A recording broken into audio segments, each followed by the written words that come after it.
Right, thank you very much, Simon. And could I start off by thanking PIEFA and Luch for the invitation and congratulate all involved in what's been a really wonderful conference, including the singing last night. So very nice conference on agricultural education, where there's been a very positive vibe right throughout the couple of days.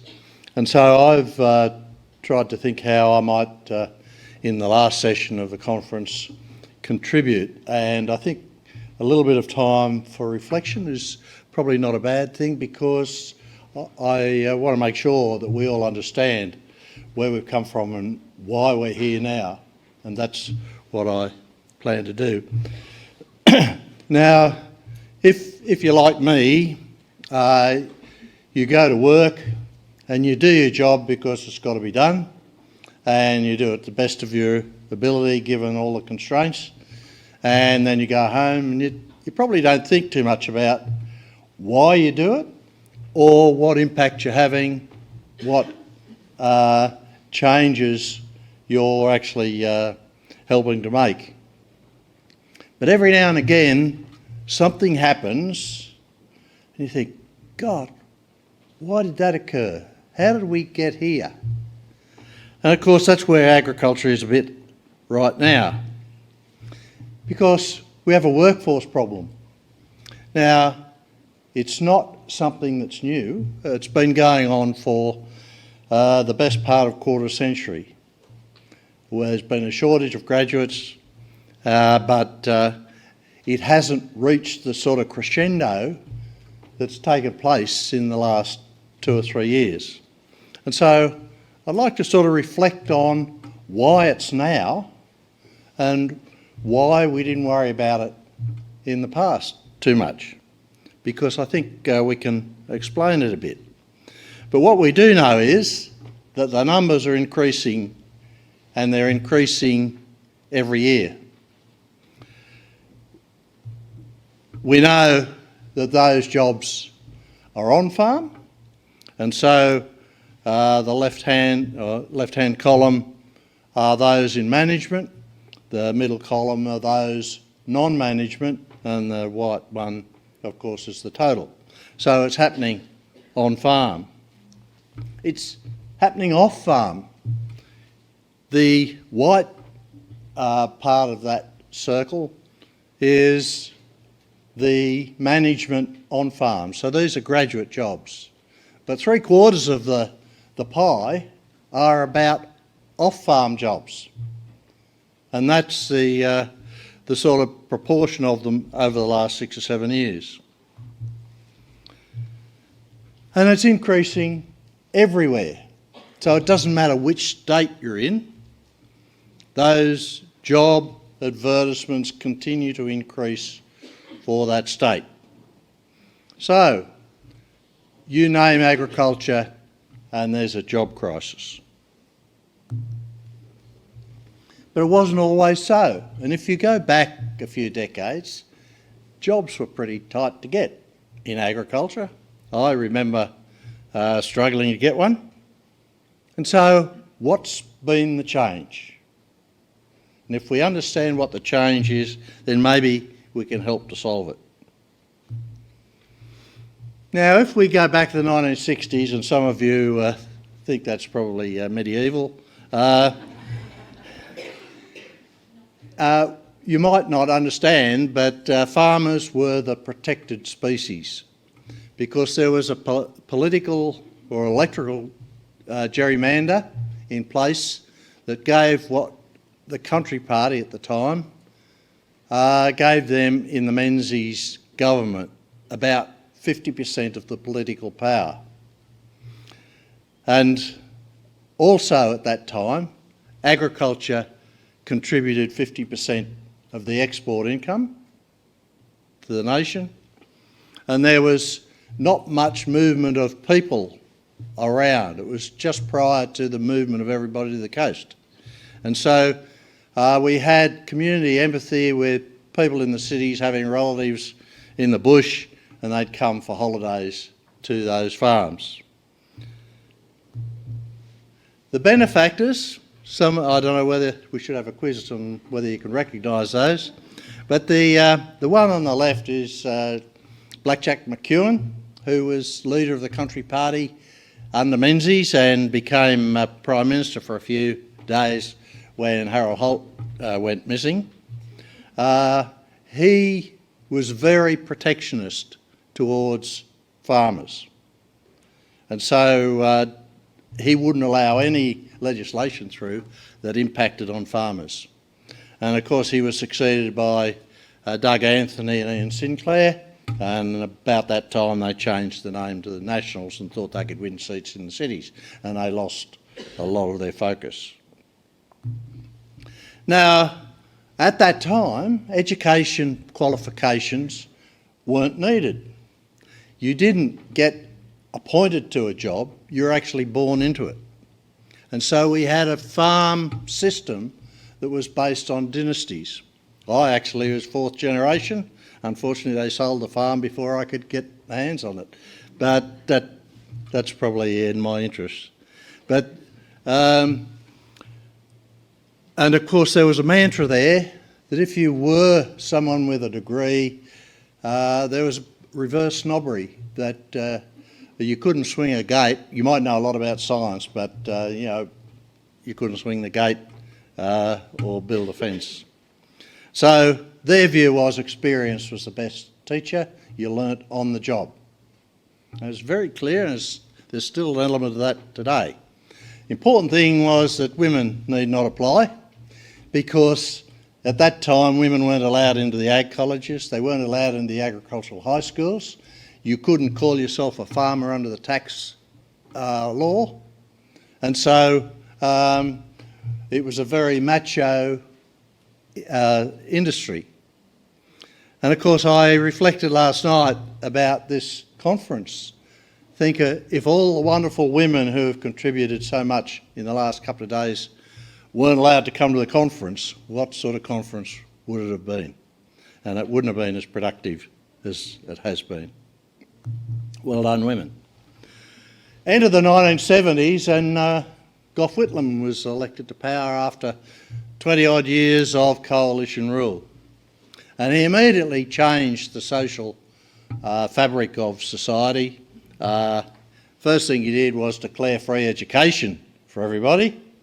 And unfortunately agriculture wasn't primed to take advantage of that, and so was left sort of napping for a decade or so before they suddenly woke up that they should perhaps participate. And of course he changed it to one man or one person, one vote. It was one man, one vote back in those days. And agriculture immediately lost its political power. And that's the start of huge change. Because from then on, agriculture was in a system of change, and more change. Let's have a look at it. There was a superphosphate bounty under the Menzies government and coalition. That was gone. The tariffs were there to protect agriculture from imports. That was removed. The dollar was eventually floated instead of being fixed.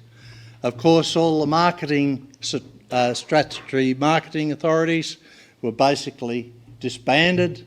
The last one to be disbanded, of course, was a single desk, and you might remember the fiasco that created.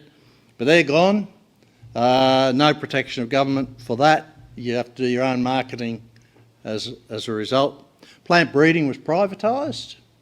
Up to that stage it was largely departments of agriculture. Clearing, of course, was banned, and the free extension that was provided to agriculture disappeared.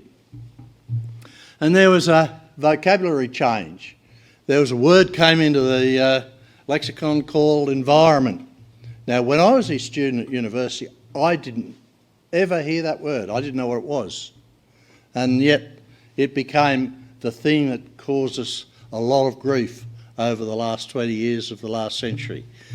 But in the 80s, a national soil conservation policy developed because of the terrific soil erosion throughout Australia, wherever we were cropping. It required farming systems change. And of course, the rest of the community, now that we had television and the like, social licence became an issue. The community wanted to know what agriculture was doing in their interests. Fortunately, we had a person in a high place. I've done this deliberately in the 1980s, the Minister for Agriculture or Primary Industries, whatever it's called then, John Kerrin. And he was the guy that developed, he brought in Land Care and Centre for Conservation Farming. He was the one that basically wrote the act for the R&D corporations, the PIRD Act, in 1990, and he died a couple of weeks ago, and I thought it was useful to just acknowledge his role. Of course, there are agribusiness changes as well. During the 90s, a lot of the merchandising companies decided that there were some compliance issues that they need to make sure they had qualified people dealing with, and so they made the unilateral decision to employ graduates. And of course, that would have immediately increased the demand for graduates. But when you have a look then now at the change of the century, the changes that suddenly became the responsibility of farmer that wasn't there a decade or two earlier. So they're now in charge of their whole marketing activity, in charge of managing the landscape according to community norms. They were responsible for managing biodiversity. Now they're managing for carbon and reducing emissions. They've had to manage for climate change because climate has changed. And they don't get a lot of help out of that basis. We've had the R&D, so they've had to think about how that R&D might work on their place. They've had to implement a whole heap of technology that wasn't there even 10 years ago. They have to ensure the workplace health and safety, continue productivity gains and try and make a profit. So that's what the farmer has had to do since the whole government scene changed. And it's important to put this up just to reflect that they manage variability. And unfortunately, in Australia, we have more variability than anywhere else, by and large. And if you have a look at agriculture, it is the industry sector that has the greatest volatility of all industry sectors, by a long way. And if you have a look at our competitors, we're second only to Uruguay in terms of managing the volatility for the international scene. So it's not for the faint-hearted. There was a publication a few years ago that sort of told us what the future looked like in terms of technology. And I've put that in there because if you have a look at it, agriculture's actually doing all of that. It's ahead of all the other sectors in terms of the range, the extent of the technology that's now in our agricultural systems. And we've seen that represented over and over again in this conference. It's been fantastic.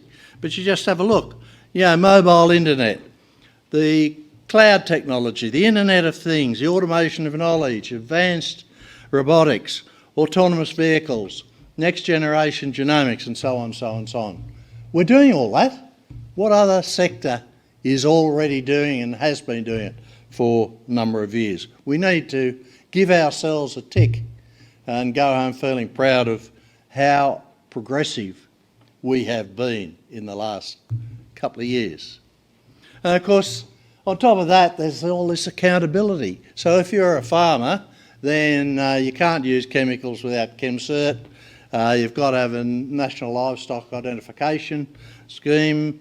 You've got to have flock care accreditation, clip care, cattle care, any sort of care, GM stewardship, you name it, that's got to be done. There's all compliance stuff that wasn't there 20 years ago.